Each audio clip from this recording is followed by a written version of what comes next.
Shalom Bapak Ibu Saudara-saudara, jumpa lagi di dalam DTE tanggal 14 Agustus hari Jumat. Kita akan membahas dari kitab Daniel pasal yang pertama hingga pasal yang kedua. Tema yang saya berikan, keteguhan hati seorang Daniel. Keteguhan hati Daniel.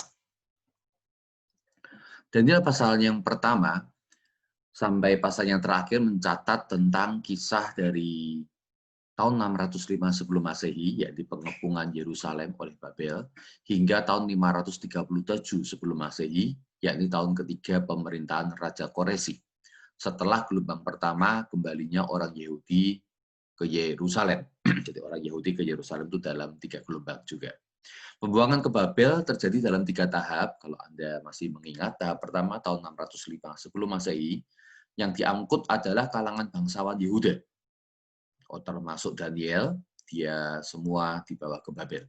Tahap kedua nanti pada 597 sebelum Masehi, sekitar 11.000 orang buangan lagi diangkut ke sana, termasuk Nabi Yehezkiel.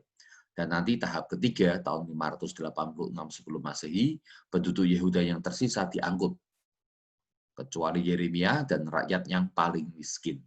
Waktu itu kerajaan Babel sedang mengembangkan sayapnya untuk menjadi negara superpower. Tidak mengherankan Raja Nebukadnezar memerintahkan untuk mencari calon pemimpin-pemimpin bangsa yang terbaik di setiap wilayah kekuasaannya. Gelombang pertama berarti adalah bibit unggul untuk calon pemimpin bangsa. Rekrutmen tawanan perang untuk sebuah jabatan strategis adalah resiko yang besar. Maka raja membuat kamp indoktrinasi agar para kandidat meninggalkan prinsip hidup yang semula, yakni kepercayaannya, adatnya, komunitasnya, dan menggantikannya dengan kepercayaan yang baru, budaya yang baru, serta komunitas yang baru, yakni komunitas Babilonia. Kriteria rekrutmennya disebutkan pada pasal pertama ayat yang keempat. Orang itu haruslah masih muda, kira-kira di bawah 15 tahun, pendidikannya berlangsung selama 3 tahun. Kita bisa melihat Daniel 67 tahun ada di negara asing dan masih memegang jabatan penting, maka orang memiliki tafsir Daniel waktu itu usianya sudah 80 tahun sekian. Orang ini juga adalah keturunan raja dan bangsawan, orang yang terbiasa hidup dalam kenyamanan dan juga memiliki fasilitas yang baik untuk menunjang kehidupannya. Orang yang tak bercela dan berperawakan baik, menunjuk pada moralitas yang baik, pun juga perawakannya baik. Paham berbagai hikmat dan punya pengertian, menunjukkan orang yang cerdas, orang yang punya wawasan. Dan orang ini adalah orang yang cakap bekerja, artinya ulet dan telaten. Orang cemerlang yang masih mudah dibentuk ini, yaitu orang-orang yang masih muda, dimasukkan dalam kamp konsentrasi. Di asrama itu tolak ukurnya adalah kesuksesan dan prestasi. Pola hidupnya adalah kamp konsentrasi. Imam 11 menjelaskan daging apa saja yang boleh dan tidak boleh untuk dimakan orang Israel. Masalahnya banyak makanan orang Babel termasuk makanan yang dinajiskan agama Yahudi. Ada daging babi, katak, kuda, dan sebagainya. Makanan mereka juga sering mengandung darah yang dilarang oleh Tuhan. Meminum anggur sebenarnya tidak dilarang, namun mungkin saja Daniel dan teman-temannya menganggap perlu menolak karena merasa lebih baik semua persediaan raja ditolak daripada sebagian dianggap pilih-pilih. Lagi pula semua makanan bagi pelabur adalah makanan yang telah dipersembahkan kepada dewa-dewa Babel. Mengapa? Karena mereka menganggap bahwa makan dari meja dewa dipercaya menjadi sebuah bentuk persekutuan dengan roh dewa itu. Sehingga mereka berpikir kalau orang-orang ini makan dari potlucknya raja, maka akhirnya mereka akan semakin dekat dengan roh dewa yang disembah ini. Makan dengan cara yang semacam ini sebenarnya fokus utamanya adalah supaya mereka mengingkari nilai-nilai agama, conditioning behavior. Ketika mereka terbiasa mengingkari nilai-nilai agama, maka dengan mudah mereka akan dibawa kepada penyembahan atas dewa-dewa Babel. Gaya hidup itu awalnya kita yang menentukan. Namun setelah menjadi terbiasa, kita sudah tak berdaya untuk mengubah gaya hidup kita. Daniel sedang diubah gaya hidupnya untuk memiliki gaya hidup yang serba mewah dengan segala macam fasilitas yang ada. Dan lebih mudah menyesuaikan diri dengan kenyamanan daripada menyesuaikan diri dengan ketidaknyamanan. Dari situasi tidak nyaman, seorang tawanan lalu diberikan kenyamanan, itu mudah kita menyesuaikan diri. Namun kalau sudah terbiasa nyaman, lalu kehilangan kenyamanan, banyak orang menjadi takut dan rela untuk melakukan apa saja demi mempertahankan kenyamanannya. Itulah yang diharapkan oleh Raja Babel. Sekali terbiasa makan enak, tidur empuk, uang banyak, dihormati semua orang, maka para pelaburnya akan ketagihan dan tidak bisa lepas lagi dari gaya hidup yang telah dituntut ini. Maka membiasakan diri untuk hidup dalam standar kenyamanan, kesenangan, akhirnya membuat mereka tergantung dengan fasilitas dan mereka akan mudah untuk ditaklukkan jiwa raganya bagi melayani kerajaan Babel. Nama panggilan mereka juga diubah. Nama itu memberikan identifikasi diri yang luar biasa kuat. Daniel, yang artinya Tuhanku Hakimku, diubah menjadi Belsasar, yang artinya ya Dewi Belet, lindungilah sang raja. Jadi kalau orang sebut Daniel, orang sebut Belsasar, maka mereka sedang mengagungkan akan Dewi Belet dan meminta untuk mendoakan untuk perlindungan bagi sang raja. Hanaya artinya Tuhan memberi anugerah, diganti dengan Sadrah, artinya saya gentar kepada Ak itu adalah dewa bulan, orang Sumeria. Misael artinya siapa yang dapat disetarakan dengan Allah, diganti menjadi Mesak, artinya siapa yang dapat disetarakan dengan Ak, dewa bulan. Azaria artinya Tuhan menolongmu, diganti menjadi Abednego, artinya hamba Nebo, yakni dewa perang orang Babel. Jadi mereka sementara dipanggil nama, maka mereka sedang menjadi sebuah doa atau sebuah puji-pujian buat dewa-dewanya Babel. Ditambah lagi penggunaan bahasa Babel, tradisi Babel, ilmu-ilmu misteri dari Babel yang harus dihafal, bekerja untuk kepentingan Babel. Jelas segala sesuatu ini adalah metode terstruktur untuk mencuci otak para tawanan perang yang masih muda ini, sehingga mereka melupakan nasionalismenya dan kemudian setia untuk melayani Babel. Tantangan internal, eksternal, dan relasional ini sangat berat. Secara internal, mereka harus berjuang melawan keinginan daging, makanan enak, tawaran dosa, dan segalanya. Secara eksternal, mereka harus berani ambil resiko terhadap hukuman raja. Dan secara relasional, jelas mereka akan mengalami pengucilan dari teman-teman seasrama, karena dianggap sok suci lah, dan segala sesuatunya. Namun, Daniel dikatakan pada ayat yang ke-8, berketetapan hati. Nah, kata Daniel berketetapan hati ini adalah kata yang penting, karena di dalam sepanjang pasal di kitab Daniel, menunjukkan bagaimana Daniel dan ketiga rekannya adalah orang-orang yang berketetapan hati untuk terus menyembah Tuhan, beribadah kepada Tuhan, dan tidak menyangkal Tuhan.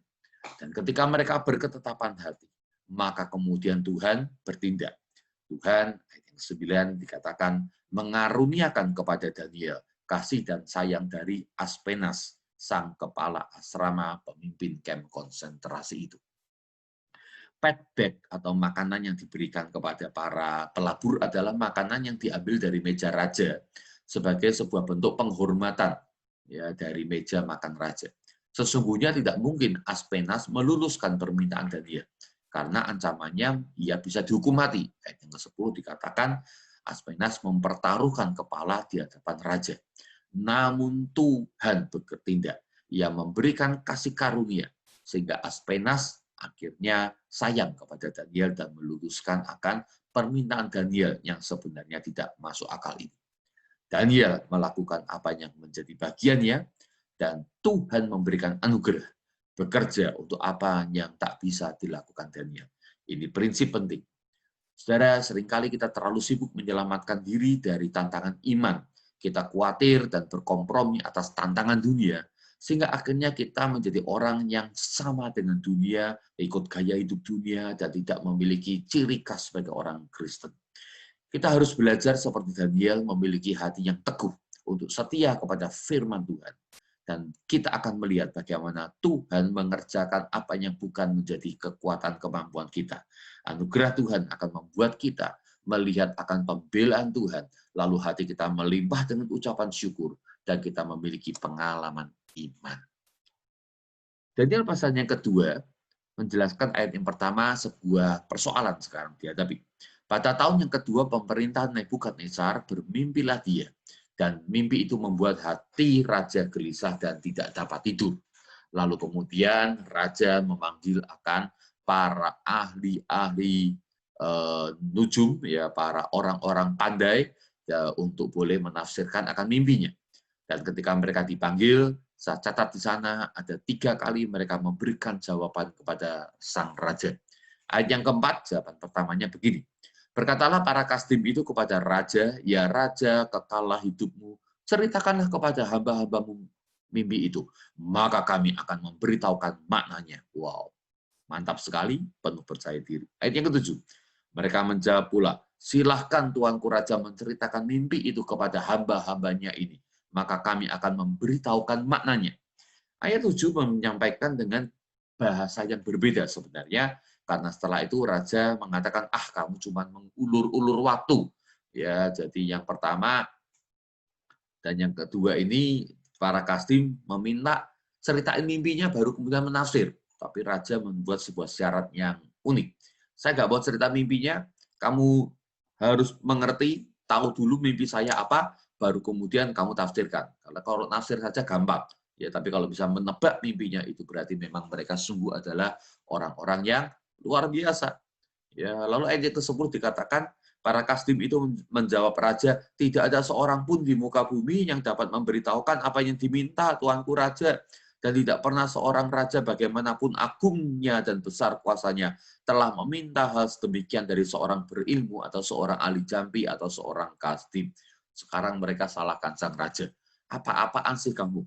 Emangnya kamu sebesar apa? Tidak pernah ada raja yang demikian besar dan agungnya minta, ya, untuk menceritakan mimpi. Ya, jadi mereka malah menyalahkan akan raja. Lalu raja memanggil Daniel, singkat cerita, dan Daniel singkat cerita menafsirkan akan arti mimpinya. Dan Daniel mengatakan demikian. Tetapi di surga ada Allah yang menyingkapkan rahasia-rahasia. Ia telah memberitahukan kepada tuanku Raja Nebukadnezar apa yang akan terjadi pada hari-hari yang akan datang. Mimpi dan penglihatan-penglihatan yang tuanku lihat di tempat tidur ialah ini. Mantap sekali ya, dan dia menyampaikan akan apa yang dimimpikan dan kemudian memberikan akan tafsirannya.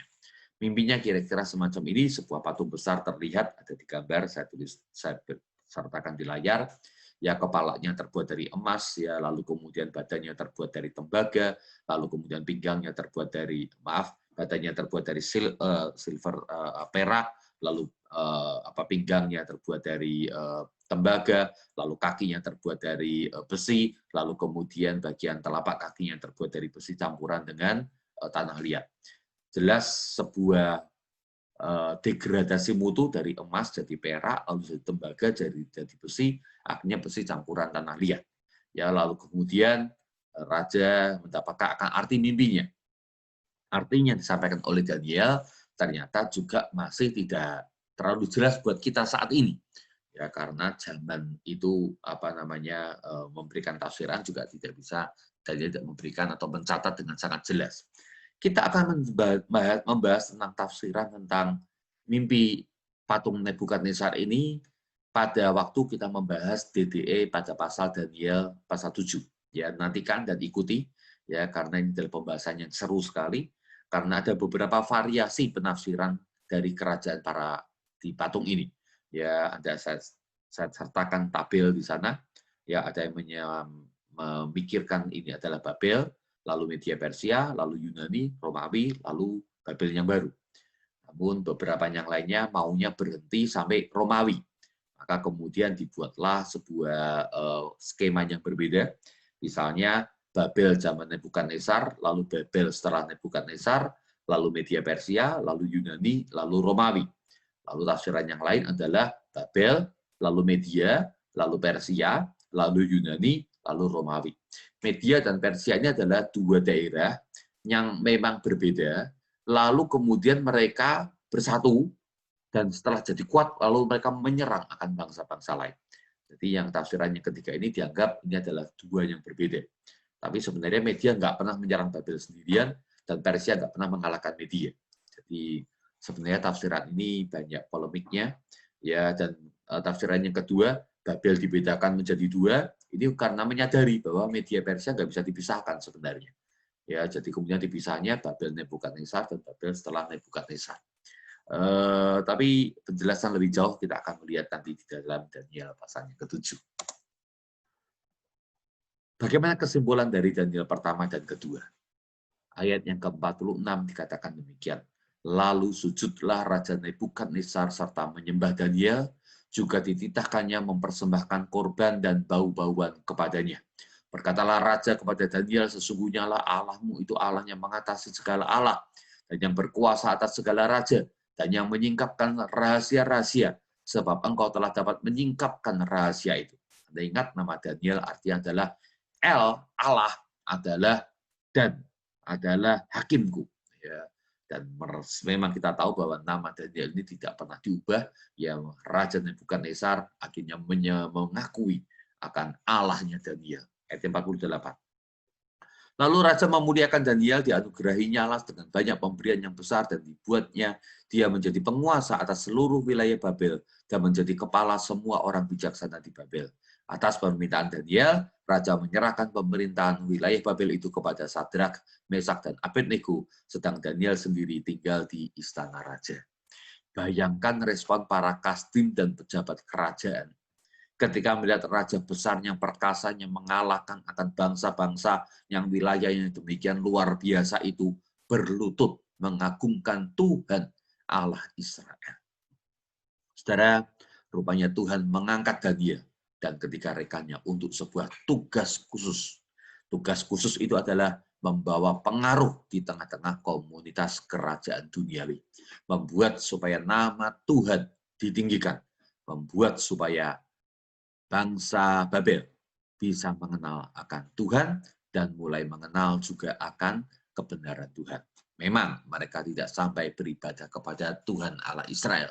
Namun jelas pada raja-raja berikutnya, ya kita akan melihat bagaimana bangsa Israel mendapatkan tempat yang khusus, bahkan pada akhirnya diberi kesempatan untuk kembali ke Yerusalem.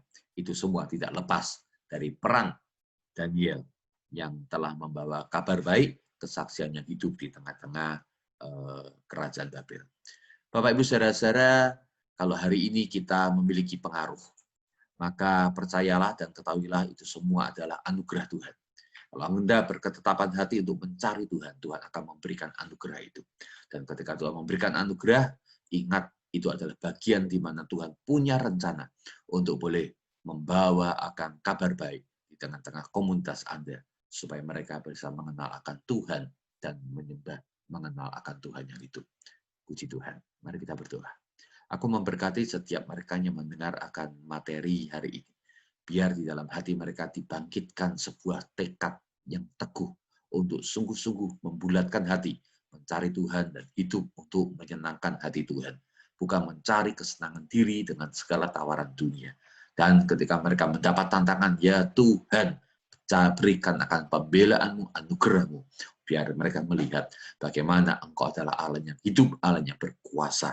Dan Tuhan Yesus, anak-anak muda yang mendengarkan materi ini, biar mereka memiliki hati untuk sungguh-sungguh taat kepada Engkau sampai mereka akhirnya mendapatkan pengaruh dalam kehidupan mereka, dalam pekerjaan mereka. Untuk mereka yang sudah bekerja atau mereka yang sudah punya pengaruh, dan nyatakan akan anugerah-Mu juga, supaya mereka memahami bahwa panggilan-Mu Tuhan bukan saja untuk mereka menikmati anugerah Tuhan, tapi juga menyatakan Tuhan di tengah-tengah komunitas mereka.